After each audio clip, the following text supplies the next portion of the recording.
way, we're guaranteed to be brief. Wow. You won't talk a whole episode? Oh, I'm not saying I won't talk at all. I'm just saying I will be very minimalist. That's Oh. that's that's not. But what are the two jocks without their schlub? That's true. Very true. And you've already talked a bunch because I hit record, and so Yeah, but these opening 30 seconds, that's gonna be it. The rest of the show, barely nothing. Monosyllabic the whole rest of the fucking time. well, I just heard a beer crack, so why don't you lead Yeah. us off, and then I'll put you on mute. Like remember around the horn where they had the Oh yeah, thing? that's right. I forgot about that show. That was pretty entertaining, on. actually. Is it Yeah. really? Yeah, still No on. fucking still way. going. Dude, Yeah, that's that like and PTI. that's like 20 years Yeah. almost. Yeah, I mean all three of those guys were original PTI guys. Reality was like the stat The boy. assistant. Yeah, I remember for- that. yeah. Yeah. for Kornheiser and But wasn't it Wilbon. a different original host, right? For yes, yeah, it was Max? he does like Oh, he was the yeah. Up First host. Kellerman or something? Yes, yeah, Max Kellerman. Yep, that's God, I exactly. don't know where the fuck I came up with that name. Jesus Yeah, Christ. yep. You got it together. That was good. Yeah. All right, what are you drinking? I am drinking. So Matt and I have another batch of other half beers. Matt, is this one part of like a themed pack? It was the Brock box. Brock box. So They released a special box because they did a couple collaborations with Fidens, who, if Yeah. I haven't talked about Fidens yet on the show, they're the up and coming hot hazy brewery in the United States right now. Everyone wants their stuff out of Colony, New York, actually. yeah, where is Colony again? I was trying Outside to of remember. Albany. Outside of Albany. That's who we lost Okay. to in the state regionals in Oh, junior in- year?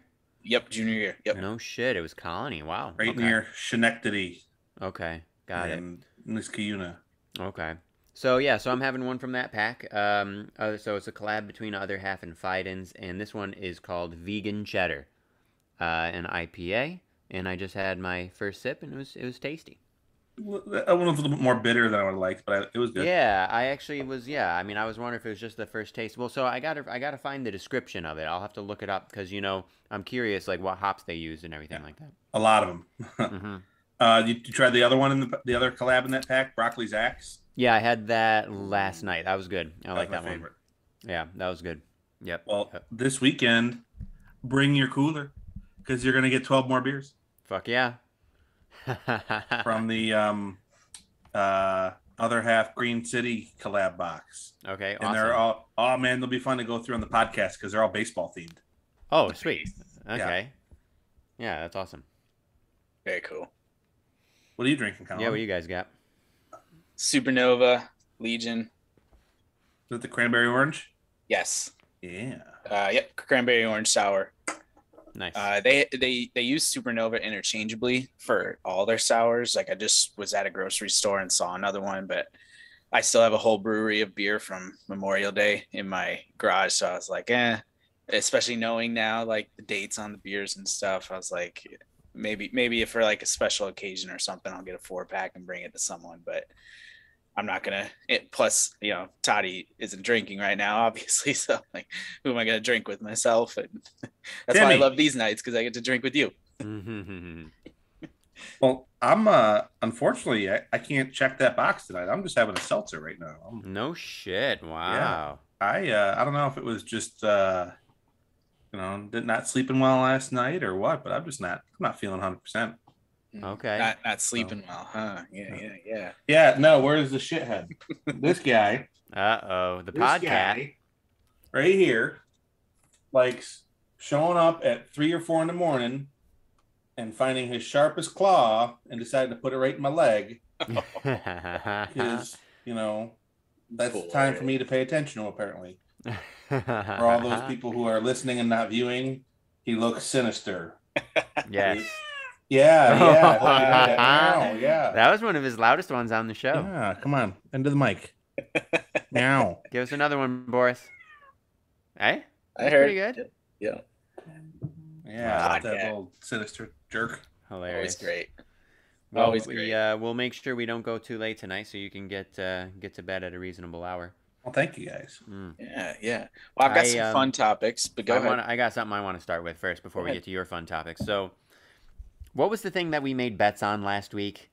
That was Higgy versus who? It wasn't a bet. I know it wasn't a bet. Higgy versus IKF, who would hit the first homer. And who said what? I said Higgy, unequivocally. I said IKF because of playing time, right? Yeah, and we both said IKF, yeah. Yeah, we both said IKF. So Higgy hit 2 homers like 2 days later in the game, right? Yeah. And then I just got a notification a couple minutes ago. He just hit a 3-run shot off of Shane McClanahan, who's like fucking nasty. So Higgy hit 3 homers this week. So literally, like, dude, it's the same shit. So when Colin and I used to live together, we had this kind of running gag, this running bit, right? But it seemed to work. Obviously, we never actually kept track, right? This is just superstitious sports fan bullshit, right? But like every time that I would like shit all over somebody or shit all over the team at large, and this was those really mediocre Yankee teams of like 2014, 2015, 2013, you know. I'd shit on somebody, and then all of a sudden, you know, they'd have a great game or whatever, right? And apparently my powers are still working, you know. Yeah. I picked IKF, and Higgy hits fucking 3 homers this week after 0 the whole season. I mean, that's insane. That's insane. They showed the stat today. Now, to be fair, one of those homers was against position player pitching on Sunday. 35-mile-an-hour eephus pitch. That's right. That's right. Yeah. But he hadn't hit a homer in his first 100 plate appearances. He's got 3 in his last 6. Yeah. Oh my God. You know what happens though if he gets one more today? He'll have a half Gallo. And his WAR is probably more than Gallo's, right? No, it is still negative, but he is coming back. Okay, all right. Although I would like to maybe read the stats I sent you guys earlier this week. Oh yeah, you should read them. They were rather damning, but pretty entertaining. So yeah, if you add up, let's see. I mean, where's this post? I gotta get back there a little ways, wasn't it? Come on. While you're doing that, Judgy, second batter of the game, hit his 25th home run. He has like 7 or 8 more than anybody else in baseball. Holy fuck, he's on a run. Yeah. Having a good year. And while Matt, did you find it yet or no? Yeah, I got it. Oh, okay, all right. So if you add up Gallo and Hicks, they've played 101 combined games with 363 combined plate appearances, and they have 0.4 combined WAR. Matt Carpenter, who's played 10 games, 9 of them was either as a pinch hitter or a DH, with 30 plate appearances, and he has double the WAR. Insane. Double. In less than 10% of the plate appearances, he's twice as valuable. Yeah. Fucking insane. I also did acknowledge, and I will cut them a break and say there's no way Carpenter keeps us up the rest of the year. Sure. But it is entertaining to watch that the power of the mustache between him and Cortez. It feels like every time there's a mustache on the field, maybe it's the ghost of Jason Giambi. I don't know. It's impressive to see him. You know why he has a mustache, right? Carpenter? Yeah. No. Don Mattingly was his favorite player. Oh, no shit. I didn't know that. That's cool. Yeah. Yeah. Or his dad's favorite player. Something like that. Okay. That's awesome. Yeah. Yeah. So it's in honor of Donnie Baseball. That's cool. But this is actually great that you two brought this up, because I was going to introduce a new segment called Matt's saltiness level. And I wanted to understand where he's at today about Joey Gallo, Aaron Hicks, and Kyle Higashioka. Give us a rating 1 to 5. What's your saltiness level with those 3 players? Oh man, so 5 being Saltiest. you hate him the most. 1 being you're like, all right, I love him. Higgy, I'm gonna give a 3. He's gonna be right in the middle, like a salt and vinegar right there, because he's at least doing something. But man, 4.5 for both Gallo and Hicks. Oh, I because assumed 5. I assumed 5. I mean, well, they had a couple. They had a couple good games. Gallo's still riding the wave of maybe one clutch hit this year, but yeah.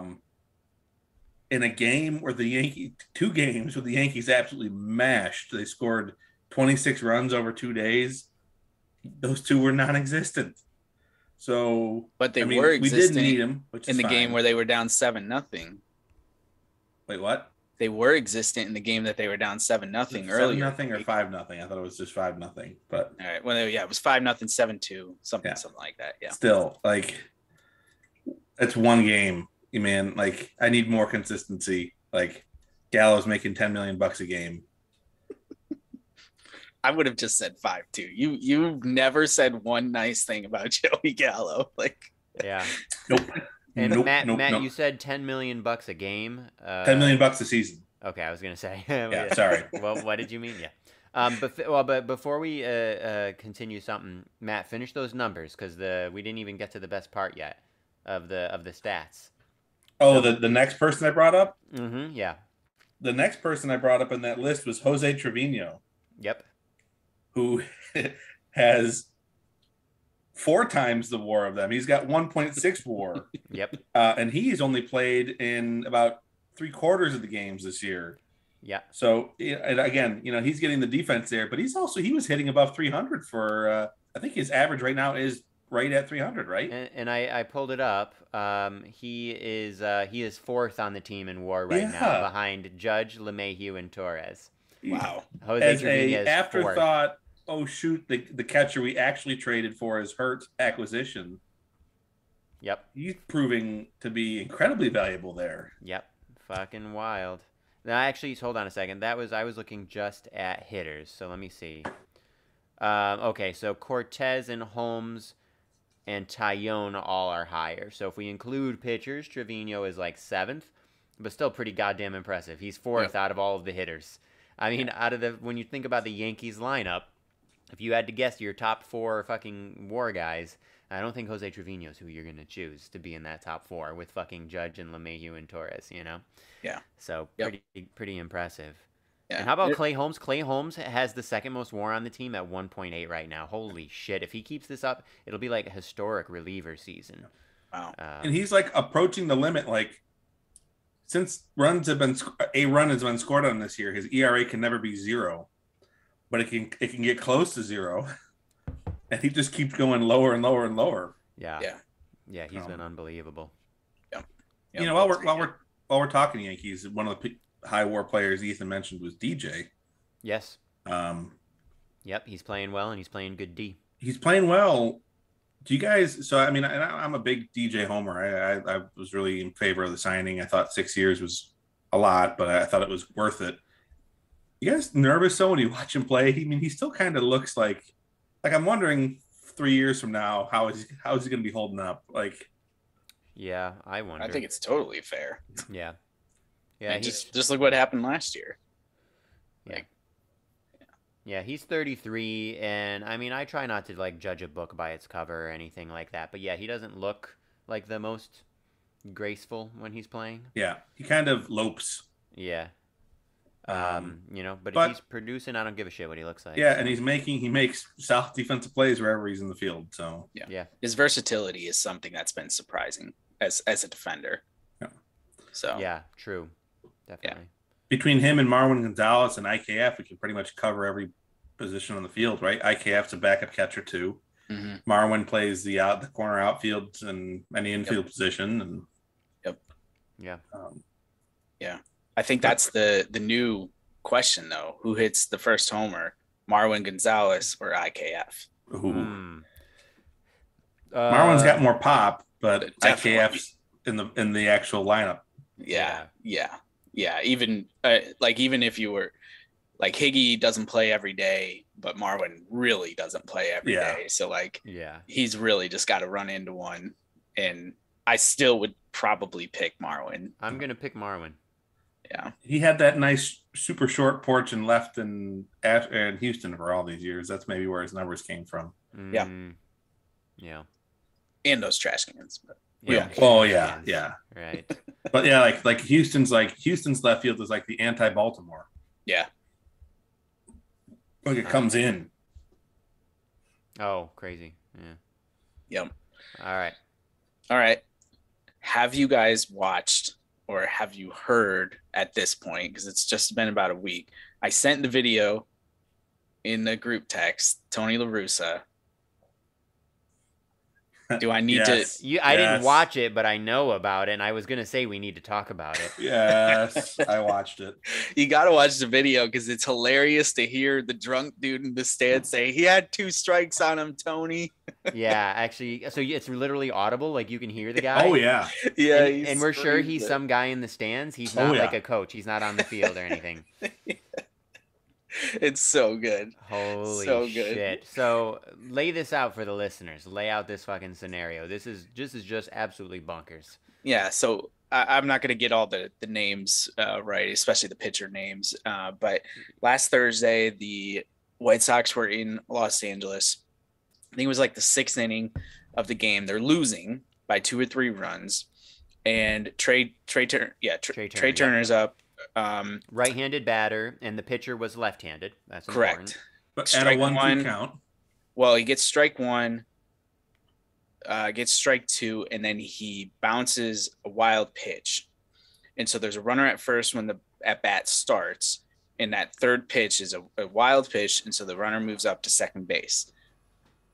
All of a sudden, Trey Turner's walking to first base, and we find out that Tony La Russa, not only like this is perfect for our podcast, because not only have we talked about our disdain for Tony La Russa so many times, but especially Ethan has gone on long rants about the intentional walk and how pitifully painful and stupid it is for baseball. Yes. Tony La Russa walks because there's some dumb stat about Trey Turner hitting 269 against left-handed pitchers this year with 2 strikes. Something only in baseball that would ever come up. Yeah. To pitch to Max Muncy, who is no scrub. Who's left-handed, has not been playing well this year, but is left-handed. He wanted a lefty-lefty matchup. Max Muncy's is having a down year so far. He's been hurt or whatever. Yeah. And I'm glad that we had the resolution that we did, because I'm with friend of the podcast, Joe Posnanski, in the sense that there's no way that Jerry's going to fire Tony, because they are buddies. Like, they're old buddies. They want to be together. Now, after this season, and if Chicago continues to play like crap and can't overtake Minnesota, then he might say, all right, Tony, you got to go, type thing. But there's no way Tony's getting fired. But what I love about this is that it's never going to be forgotten, because Max Muncy hit the 3-run homer. Yep. Had the 3-run homer never happened, then it might have gotten lost in baseball history. But Tony La Russa is a jerk from all accounts. He would never have a job in any other profession the way that he acts on and off the field. Like, yeah, when he first got into managing 40 years ago, he was a wonder kid, but like, this is the whole reason. This is another connection into what we talk about with managers and like what their actual value is. Yep. And we talked about last week on the podcast that a Joe Girardi and a Joe Madden can't fix bad talent, but an Aaron Boone could mess up good talent. And we're seeing that happen with Chicago. Yes. One of the most talented teams in baseball, completely wrecked by Tony La Russa. And I think it's hilarious. I agree. And so just to like summarize here, so there was a 1-2 count on Trey Turner. Now Trey Turner is very good, and yes, Max Muncy, lefty-lefty matchup. But Muncy's a really good hitter, just having a down year so far. But a 1-2 count, and La Russa intentionally walked the guy. I mean, this is like unbelievable. And just to be clear, a 269 average with like 2 strikes against lefties or whatever. In a small sample size, in a really tiny sample size, there should not be any stock put into that. First of all, because small sample size. Second of all, even if it was a larger sample size, it's not that good. You still have more than depending on what his OBP is, you have like, if you're the pitcher, you still have like a 70% or more chance of success in terms of getting the out. But most importantly is that 1-2 is hugely in the pitcher's favor now and forever and always and in all of baseball history. Every hitter in baseball history is not good with a 1-2 count.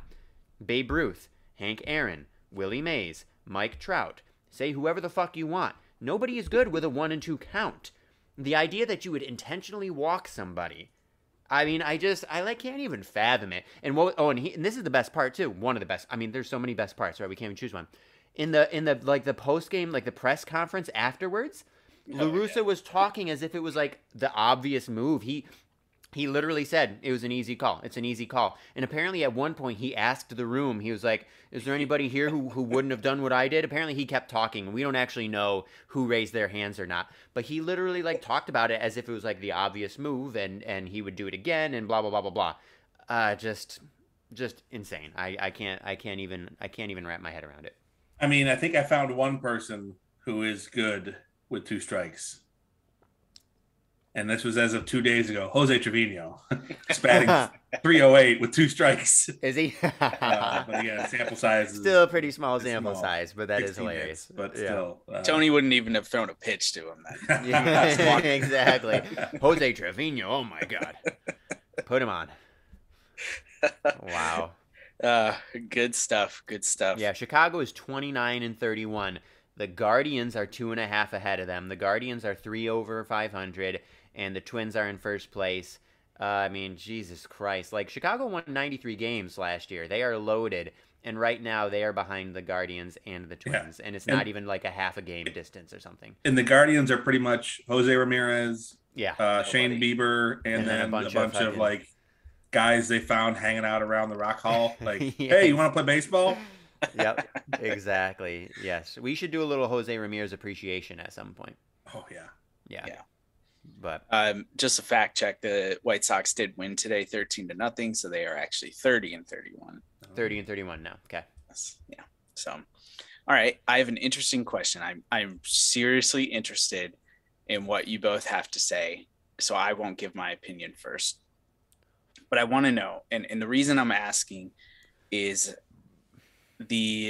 so go back to pre-wild card era in Major League Baseball. For all those who don't know, that is 1993. That is the last year of the divisional era, which was 69-93. In the divisional era, there were only 2 teams in each league that made the postseason.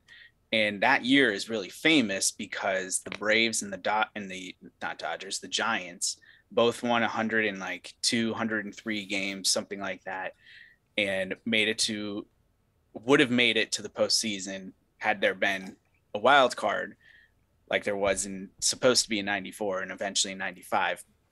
But the Braves won 1 extra game, made the postseason. The Giants went home, and that was it. You could win 100-something games and not make the playoffs.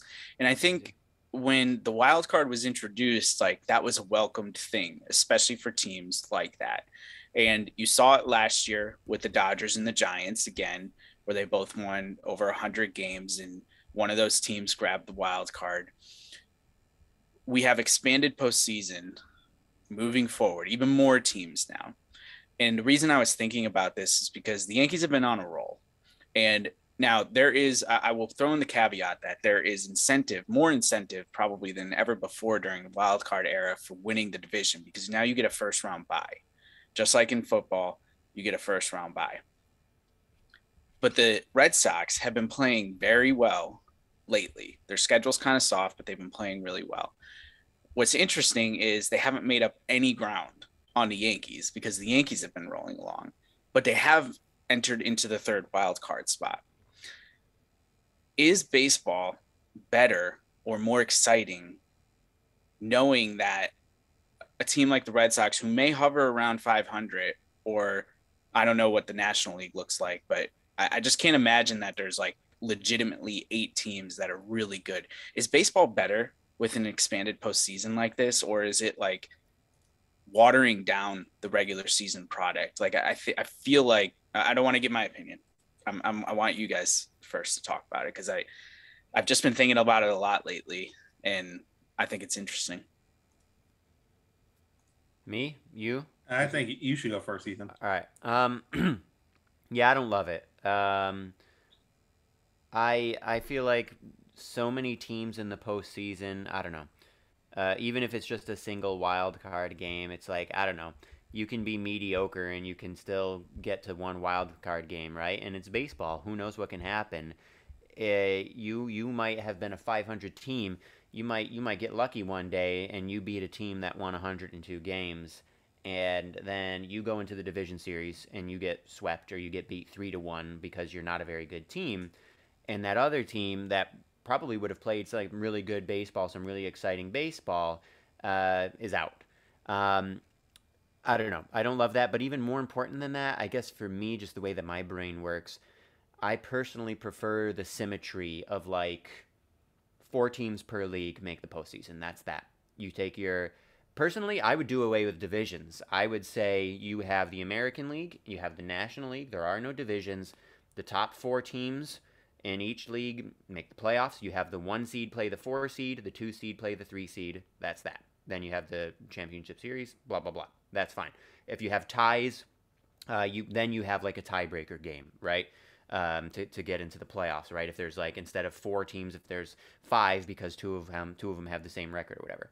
So me personally, I would rather it's just like that. I think that that's kind of a sweet spot in terms of the number. I feel like when you're getting into like 6 teams or something, to me that's a little bit less interesting. So I don't know, Matt, where are you at on this? Yeah, I think I liked it. I didn't mind it with 5 teams because I didn't mind the format of like the wild card play-in. But like you said, Ethan, now with it being a really mediocre team could knock off a division winner. And, yeah, just because you can get lucky in one game. It's baseball. I mean, the Orioles beat the Yankees like we saw that earlier this season. You know, like it's baseball. Like even really shitty teams can beat a really amazing team every once in a while. Like it happens all the time. Yeah, and then at a time when playoff viewership was already kind of in trouble with the major leagues, this to me just screams, cash grab by the owners. Yep. Yeah. And that I guess I think it kind of cheapens the product. Again, I like the format last year. But I think they've gone one step too far. Yeah. I am in agreement with both of you, and I don't want this to like turn into like we want baseball to be as it was when we were 10 years old. No, none of us are saying that. But. But for me, it's what you said, Ethan. It's entering NBA style playoffs. Yeah. And like there have been times where in the NBA, a team under 500 makes the playoffs. I remember this happening. Has made the playoffs. Now the difference in basketball is that team is never going to win the NBA championship. But in baseball, as you just put it, you get hot at the right time. Your pitchers get going, whatever. Yeah, it doesn't make sense to me that a team could get rewarded like that, playing under 500 for 162 games and win a World Series. And I'm fearful that that'll happen. Like even if the Yankees did that, how could you enjoy that? It's like it's like a in the NHL, an 8 seed getting a hot goalie and suddenly making it all the way to the Stanley Cup Finals. Yeah. Which happened a couple of years ago. I thought the Lightning first year were right. Am I remembering incorrect? You guys don't care about hockey. Yeah. Pretty sure a couple of years ago, an 8 seed made it all the way. Yeah. Yeah. So, aren't the Lightning good though? They're like 2-time defending champs. They are now. But the Los Angeles Kings, the last team to do it. Yeah. The Kings. Yeah. I just think it's what you said, Matt. It's a cash grab. And then what you said, Ethan, like the worry is that a team like the Giants last year, historically good, could run into. Yeah.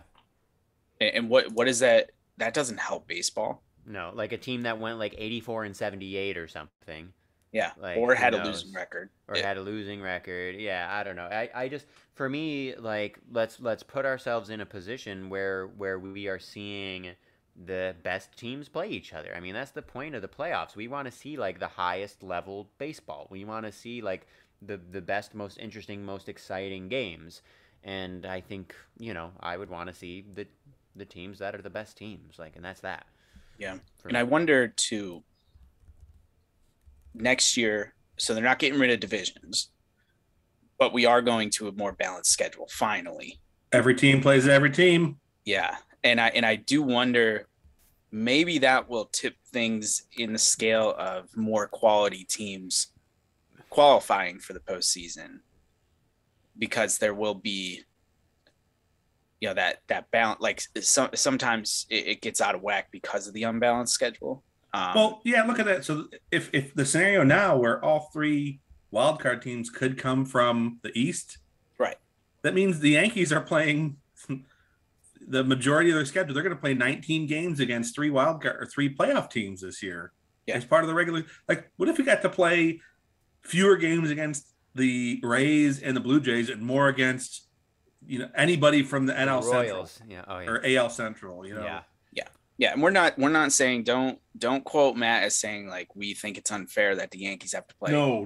so many games against quality teams. But this is exactly what I was talking about with the White Sox last year. They play in the worst division in baseball by far, and they didn't play anybody any good. So even the fact that they won 93 games with all that talent, they should have won 114 games. But Tony La Russa doesn't know how to manage, and now they can't even win. They can't even get to 500 because of him. But they still play in the worst division in baseball.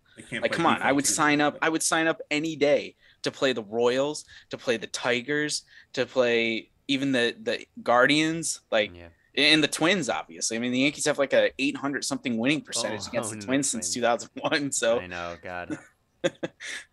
like, let's go. It's crazy. But all right, so we'll write our letter to the clown and see what he says. Yes. About all that. All right, so we have a mailbag, and that's how we can top this off. Unless you guys have anything before we get to that. I just wanted to mention, as of I wish I knew how to find the updated numbers, but as of July 24th, 2019. The Yankees were 101-37 against the Twins since 2002. And I mean, it's only continued, right? Like it's been pretty much the same. So whatever that percentage is, if you just roughly extend that to now, it's basically the same. So it's pretty unbelievable how thoroughly the Yankees have dominated the Twins for the last 20 years. I don't know what is going on. I don't know how that happens. But holy shit. Yeah. One thing I was getting curious about today, just with how well the Yankees are playing, and I don't want, this is turning into a Yankees Love Fest episode, but that's okay. If they win tonight, which they are on track to do, and they win tomorrow, we will have matched the 98 Yankees through their first, 74 games of the year. That's amazing. It'll be we would be 47-16, right?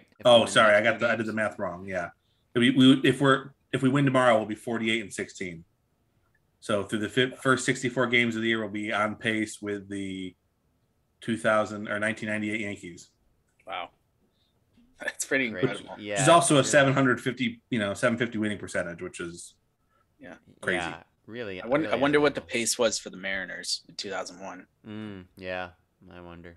And then in unrelated news, I did see a non-Yankees baseball game this past weekend. I went and saw the Diamondbacks played terrible baseball adjacent to the Phillies.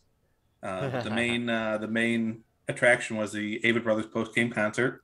It's much more enjoyable when it starts on time and it's not raining on you. Yeah, as Ethan and I experienced last year. But they played a good 16-song set, and nice. It was a lot of fun. And how was the game? Did Harper play? Did he do anything good? It was largely unexciting. There was the 9-batter hit a home run. I can't remember his name. Some scrub. And then there was like an excuse me check swing that landed slightly in fair territory and rolled to the corner, and Harper scored from first. And that was pretty much it. I'm looking at the Diamondbacks roster because I was wondering to myself, do they have anybody good? No. And yeah, the answer is no, although they do have this random guy, Zach Gallen, who's a pitcher who's having a good year so far. But one thing I will say, in their defense, the names on this roster, the names of these people are pretty fucking awesome. So let me just go through a couple of these. I just happened to pull this up randomly. Geraldo Perdomo, which is probably not that rare. It may be like in actual for like native Spanish speakers. But to a native, American, native English speaker, Geraldo Perdomo is pretty funny. But much better, Pavin Smith? What the fuck is that? I'm assuming I'm pronouncing it right. It's literally just Gavin with a P. Pavin Smith. He's their right fielder. Wow. Their designated hitter, Seth Beer. Literally like beer, like what we're drinking. Seth Beer. So we've got Pavin Smith, we've got Seth Beer. They have a utility player who is named Dalton Varsho. I'm not making this shit up, dude. Like I'm literally looking at the baseball reference page right now. Dalton Varsho, DaultonVarsho. God, that is, I mean, that those three right there, that's pretty fantastic. I gotta say, I'm almost like wanting to root for the Diamondbacks just because of these people's names. You're Um, missing out on the best one, but it's a well known name. It's Madison Bumgardner, well, of course, classic. Yeah, Mad Bum. classic. Yep, Man, yep. yeah. I mean, I like these other ones a little better, but yeah, Mad Bum is great. There's one JB Wendelken, that's pretty good too. Wow. Okay, so just you know, all right, Diamondbacks. At least you got that going for you, I Yeah, guess. that was actually one of the comments I made during the game. Aside from their starting pitcher, who was Mad Bum, and I just saw that Ian Kennedy's on the roster as well, former Yankee Ian Kennedy. Oh Um, yeah, Wow. I didn't know anybody who was in their starting nine.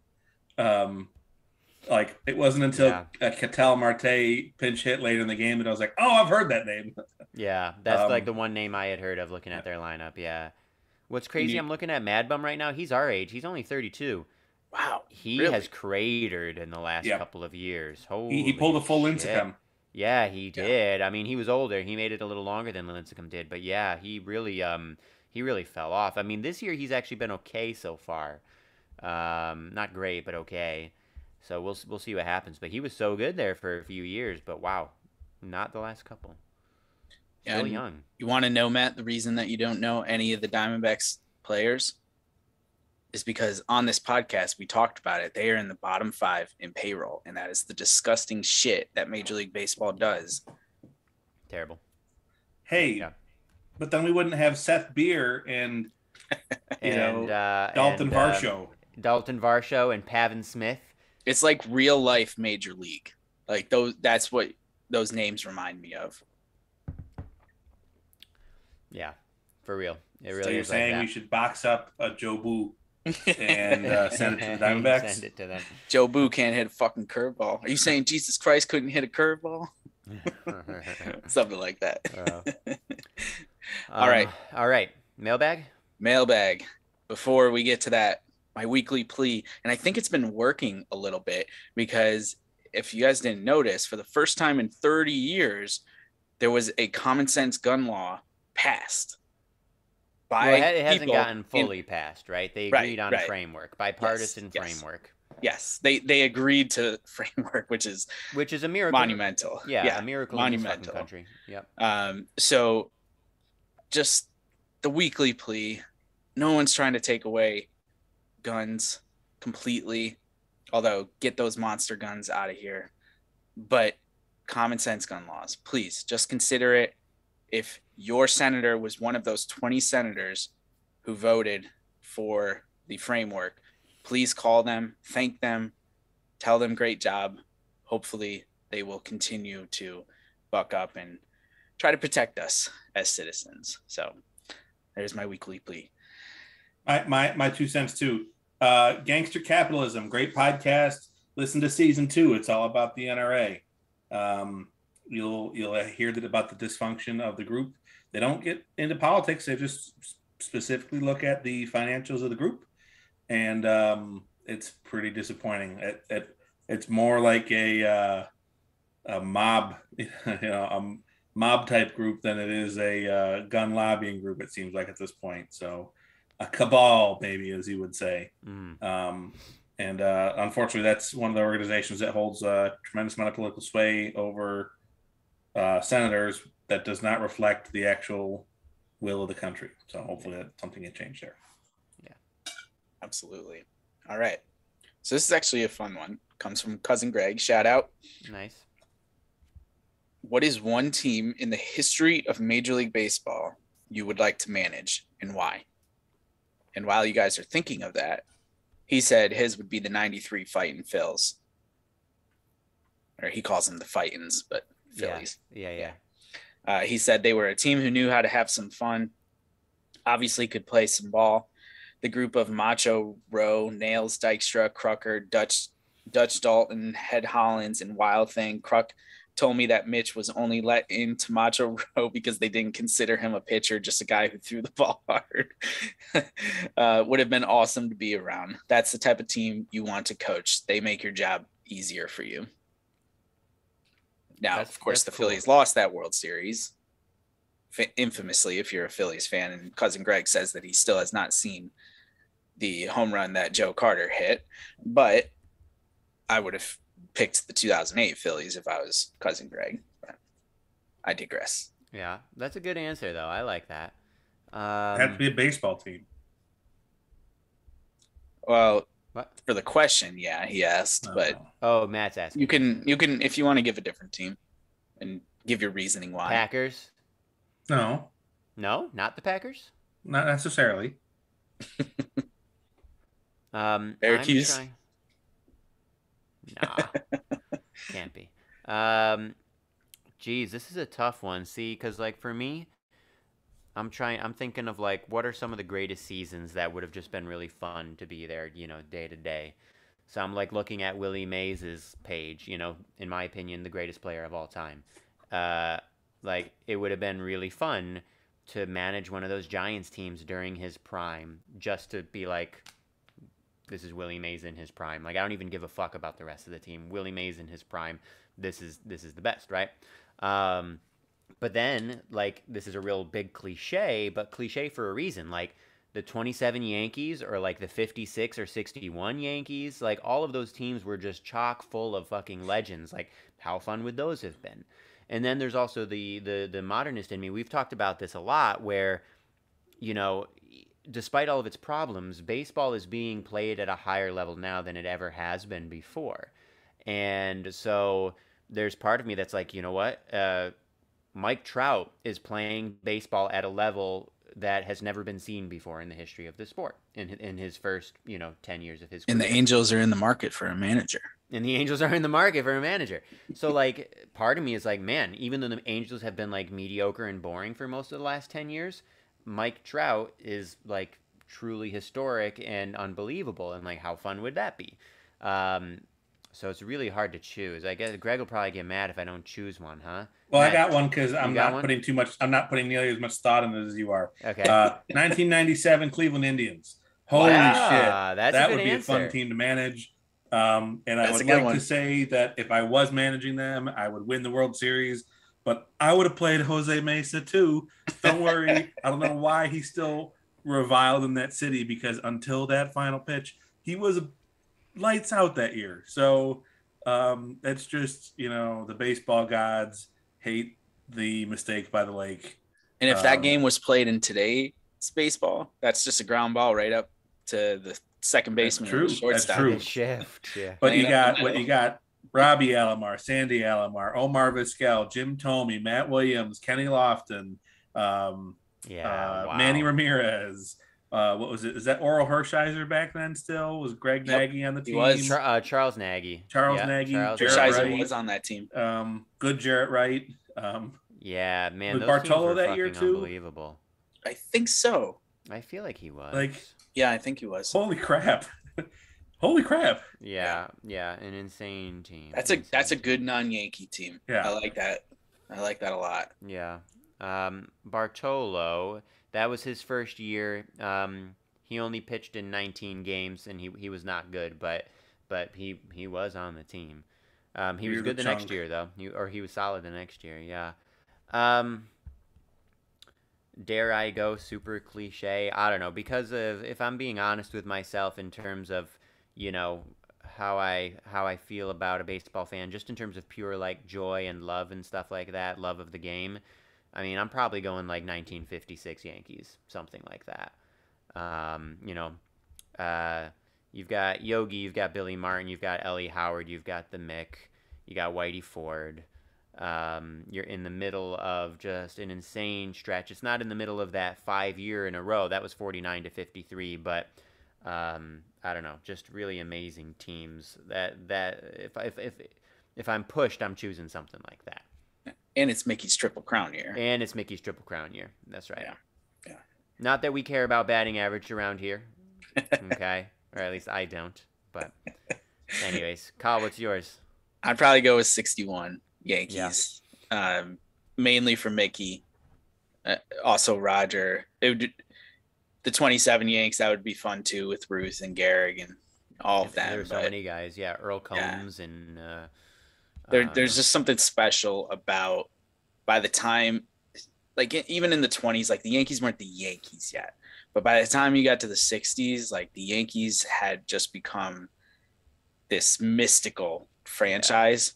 And they were still, 4 years away from falling off the face of the earth and everything. And so that's just, and to go through Maris's 61 homers, like same thing, like what you were saying, Matt. I hope I would have handled that differently for him, and like maybe his hair wouldn't have fallen out, or he smoked 5 packs a day or whatever. Like they won 109 games that year.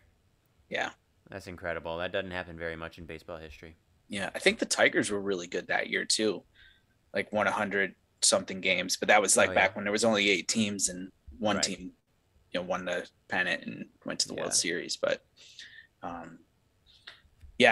good question. I Matt, I commend you. That is really a good answer for a non-Yankee team. I was trying to find it. Yeah, just shoot from the hip. That would be a good one to manage. If I'm picking non-Yankees, like, because I think this is a really interesting to think about. Where my mind went first, because you guys know I love pitching.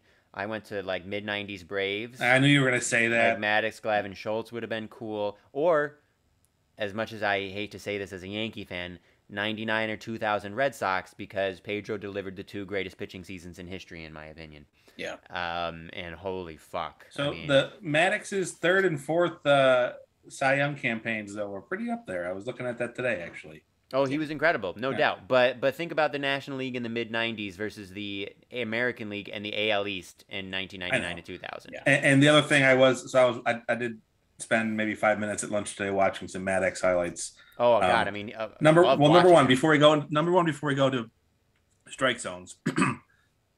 Mid '90s umpire strikeout calls were just great, just whoop, toss them out, or the one that I liked was just like this way and then blah. Just you guys remember that really loud umpire? Yeah, You used to just be able to hear him so clearly. Yeah. But the amount of cushion that Maddox would get on the inside corner with that 2-seamer of his was just insane. Just insane. Like, I wish they had StatTrack back then or whatever. StatCast, so you could see how bad those calls were. But for real. To his credit, he studied the umpires and studied the strike zones and took advantage of it. So it all got started. Someone sent me a quote today. It was just like, it was Maddox saying, "Who needs science? I'll tell you what I'm throwing. It's an 87 mile an hour 2-seam or an 87 mile an hour sinker, and you still won't swing." And I was like, that's pretty good. That is good. Yeah. Good stuff. All right, boys. Well, I think we did a good job this week. Yep, nailed it. I think so. Better and better every time. Good. Carpenter nails it. Carpenter nails it. Yes. Very good way to end this.